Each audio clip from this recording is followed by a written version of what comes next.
So it's the first day of Amorim's training today. What can we expect? Well, not everybody's there. So what we can expect is just a steady week of every club has this problem, whether it's Man City, Liverpool, Arsenal, Man United.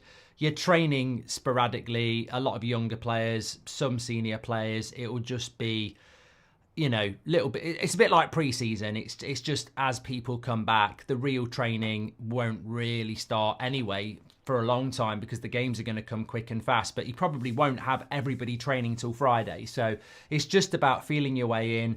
And in a way, it's a real positive, actually. I don't think anybody will say this, so I will say it. I actually think it works really well. Because if he comes in today and everybody's back, it's quite overwhelming for everybody, isn't it? You've got a whole squad. You've got De Ligt, you've got Xerxes, you've got Rasmus, you've got Erikson, you've got Garnacho, you've got Agate, you've got Bruno Delot, you've got Rashford, Casemiro, and everyone who didn't go. Everybody's there, and it's quite, overwhelming for everybody. Whereas today and tomorrow, he can talk to Mount and Rashford and Casemiro and Mainu, etc. And then on Wednesday, when Bruno's back and Delot and then Garnacho and then Agate, I think it actually works quite well. So that's how I see the week working. But let's hit the news. That's what we're here to talk about. So Fabrizio Romano has dropped a couple of bits this morning. I've told you, he's definitely got an in at Amorim. I've said this before, Amorim. He's definitely got one. But he's talking about Christian Erikson first of all. And Manchester United are expected... This is a quote from Fabrizio Romano. Manchester United and Christian Erikson are still expected to part ways at the end of the season. There are no negotiations taking place over a new deal. And while Amorim's opinion will also be considered, Erikson is expected to leave. I think that couple of sentences actually is really interesting. And I would say, let's not just use the name Christian Erikson. There are no negotiations with Victor Lindelof. He is out of contract in the summer. There are no negotiations with Harry Maguire. His contract is up in the summer. So while we can exclusively look at Erikson, Lindelof and Maguire are in the same position as well. But I think what Fabrizio's saying there is quite interesting. Whilst Amorim's position will be considered, I also think that obviously Ineos have this structure now of Barada, Ashworth, Wilcox and everybody else. They will make a decision. And unless Amorim can make a compelling case, Johnny Evans as well, says Danny, unless Amorim can make a compelling case to keep Erikson, I think the board will be saying, look, he's 32, is he? Let me know in the chat. He's 32. He's on 150k a week.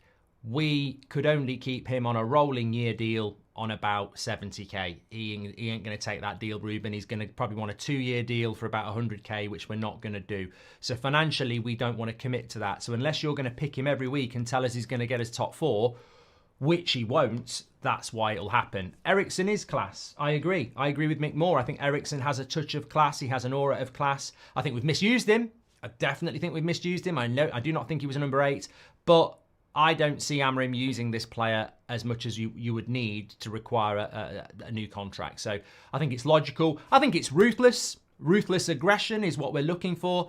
And to be honest, I'm quite comfortable with that. So look, we know that we need to move players on. Some people regret letting Wan-Bissaka go, Sancho go, McTominay go. I don't regret any of those. Wan-Bissaka led to Mazraoui, McTominay led to Agate, and Sancho led to Ahmad getting game time. So I'm completely behind Ineos and all of those deals. Not every player you move on do you go, they're absolutely rubbish, get them out of my club, they stink. Some players allow you to go, hope you do really well, thank you for your time, see you later, now let's get something that suits us better. And in relation to Erikson, you'd be replacing him with somebody that can give you 6 or 7 years instead of 6 or 7 months. So that's why I would do that deal. So look, that's the starting point. The second thing that Fabrizio has said, and I want to get your comments on this.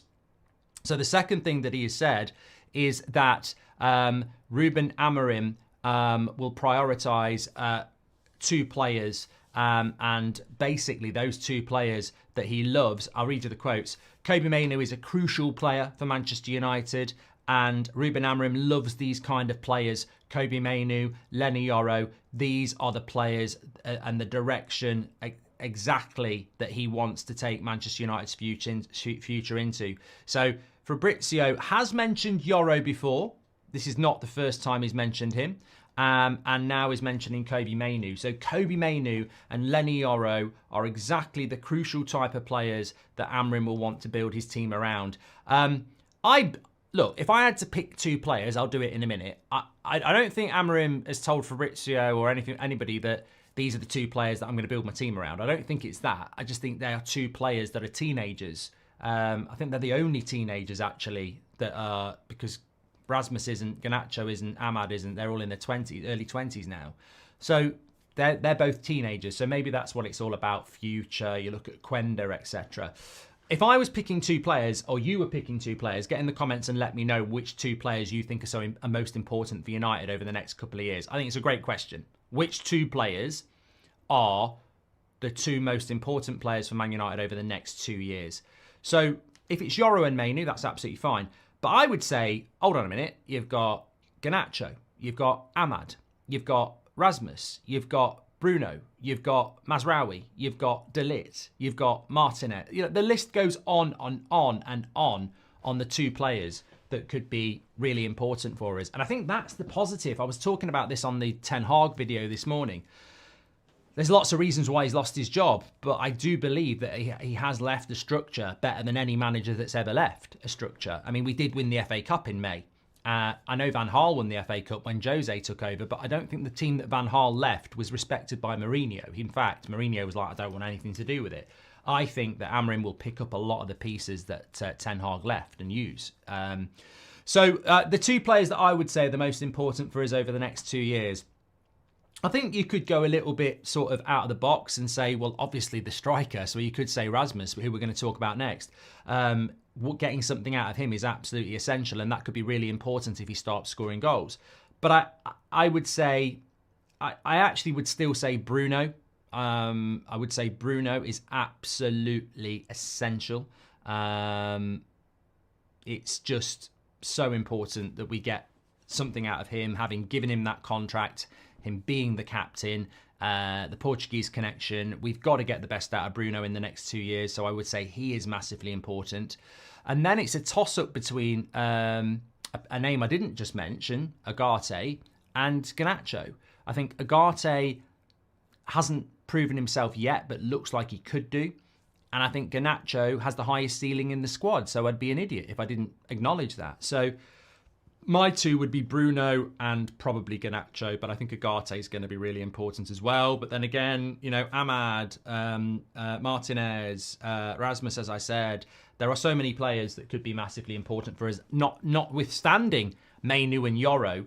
And this is the exciting thing for me. You go through that list again of players that could be 2 of the most important players over the next 2 years. And from back to front, you go, and I will discount the goalkeeper because the goalkeeper's the goalkeeper. But, you know, you've got Yoro, you've got De Ligt, you've got Martinez, you've got Mazraoui, you've got Dalot. You then go into the midfield, you've got Mainoo, you've got Ugarte, you've got Bruno, maybe Mason Mount, you've got Garnacho, you've got Amad, you've got Rasmus. I mean, Rashford. I know people will laugh, but you have. So we have got a lot of players that could really become very important to us. I think we're on the verge of something on the core of players if we add to it, promote, and get rid of the deadwood. I think the deadwood drags down a lot of our players. That's my opinion on it anyway. Goldbridge, that's the end of the clip. I'm sure you enjoyed it. In fact, I bet that's the best clip you've ever watched. So there's no reason not to subscribe to the channel, click the bell icon so you never miss a clip again. In fact, smash a like on the video because we all know only legends like videos and you are all legends. So please smash a like on the video and we will see you again on the next one. Thank you very much for watching as always.